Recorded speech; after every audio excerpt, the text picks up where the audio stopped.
postgrond. Socorrinni Keltai. Jekorutesmore.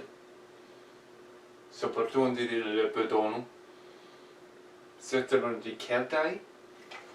Tuturunti Sikisi. Sikiti Katstutki Keltai di Rakosties. Sutarinis. Tampanas. Hutsumakalestis. Pavasti. Hutsunis. Hotwastisas.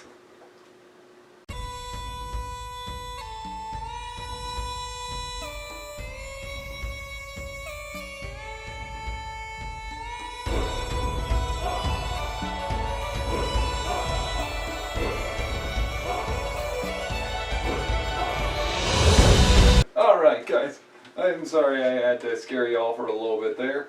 If y'all didn't understand what the hell I was saying, I was actually pronouncing in a Gallo-Italianic Latin type Celtic, of which was only heard in Gaul, and which is kind of hard to actually pronounce, if you ask me. Anyways, I will probably get to that some other time though. But anyways, now, what is my newest weapon I'm talking about? It's this bad boy, the Gladius. Now this is one of my newest Gladiuses. This is a Western design Gladius. Now if y'all don't understand the difference between Roman legions, it's normally either depicted on their shield, their clothing, such as the colorization on their clothing, or including their standards, or including their swords. How so? Well, each legion had a different type of, well, labelization, in other words. It's kind of like if I was supposed to tell the difference between, I'm going to say, like, the Canadian Army and, like, the entire British Army during the colonial years, between a British soldier fighting in Canada's military, while a British soldier fighting in, said, well, the Scotland, or Ireland, or including Britain itself. You get my point. But now, I'll probably get to that some other time. Now, let me just move my scooter motor. Now, this is one of the beautiful types Gladiuses that I probably ever bought. Why? Well, this one is really badass. It does have a good blade length of about, let me put that up there, about, hang on, 21 inches, well, make that 21 1/4, or inches, and in centimeters it's technically nearly 54.5. So yeah, that's a good blade length. But yeah, now, the reason I chose this Gladius in particular is not because of the blade, actually. I can hear you already. Oh, Templar, you got that messed up look. I don't like it when you have that messed up look. Well, you're gonna love this. Take a good look at that beautiful artwork. See that? That is art, ladies and gentlemen. This is art on a scabbard. And this, which is why many Gladiuses, this is how you can tell the difference in a Roman legion. So yeah, that's kind of told apart from one legion to the other. It's weird, I know. Now this does come with the baldric already attached, so you all don't have to buy your own baldric or whatever.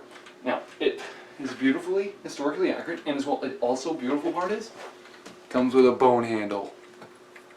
Now, this type of blade I'm still kind of sharpening. I've only mostly got most of the back end done. And this is a really effective weapon. In fact, if I was to cut someone's arm off with this, still haven't gotten that through. There we go. Now, I'm unfortunately due to idiotic shipment.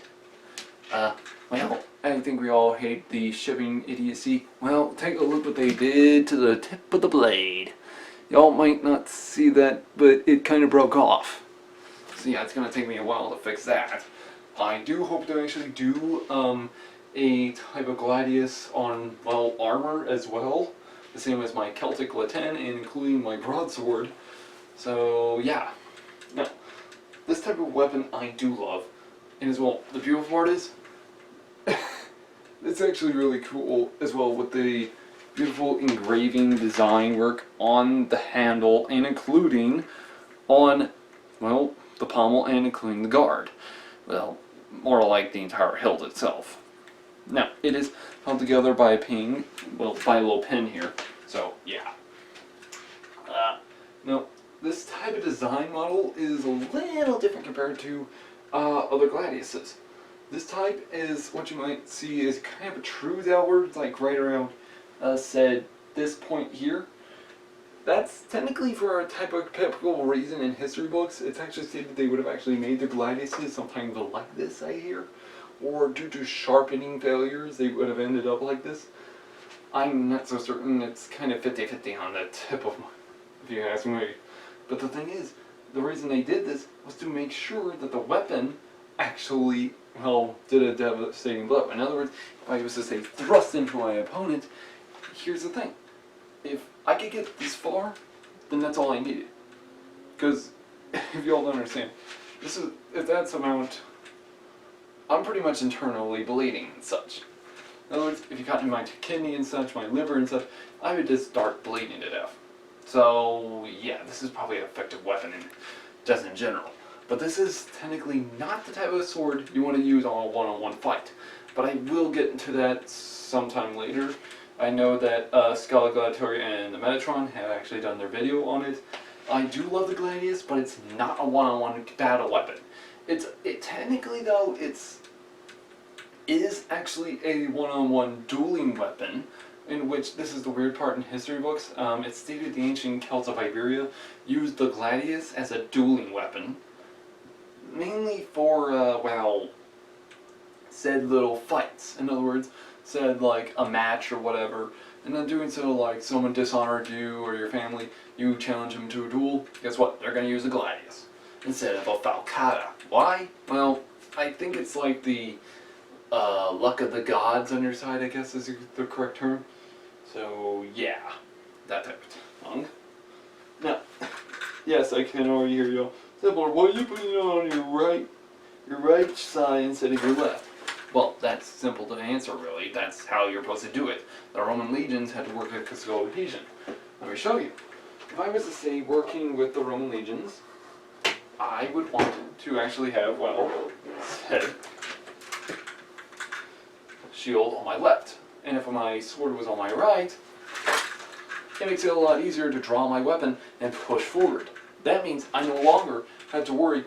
In fact, if I was to have the sword over here, you see my point? It won't work as well.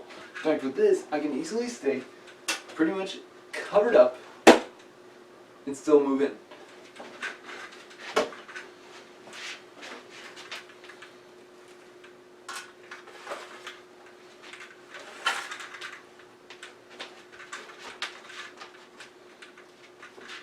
You see my point?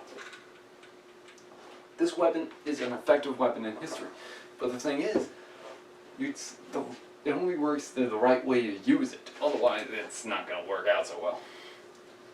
But yes, now also this is a wooden scabbard, covered with the leather and including brass and steel design work, which is beautiful. And as well, it even has this little decorative spike button on the bottom. What do they call that? A cap butt? I don't know why. I don't even want to find out why. And I know a lot of y'all are probably already making dirty jokes. Yeah. So, if y'all want to buy something like this, I will leave links down below for both y'all that live overseas or y'all that live here in the States. As well, these type of swords are pretty beautiful, and as well, the glorious part about them is that they work. Now, hopefully the shipping people don't break the weapon like they did the tip of my blade, which I'm kind of surprised of how they managed to do that. Yeah. But anyways, y'all, if y'all found this helpful, let me know in the comments below. Like and subscribe, and as well, also click that bell button, so that way all y'all can be notified. As well, I will be leaving a link towards my Facebook page, so that way y'all can actually get ahead of speed on all the other stuff that I have in store for y'all. Anyways, y'all, this has been Templar. Hopefully you found this helpful. Have a great day.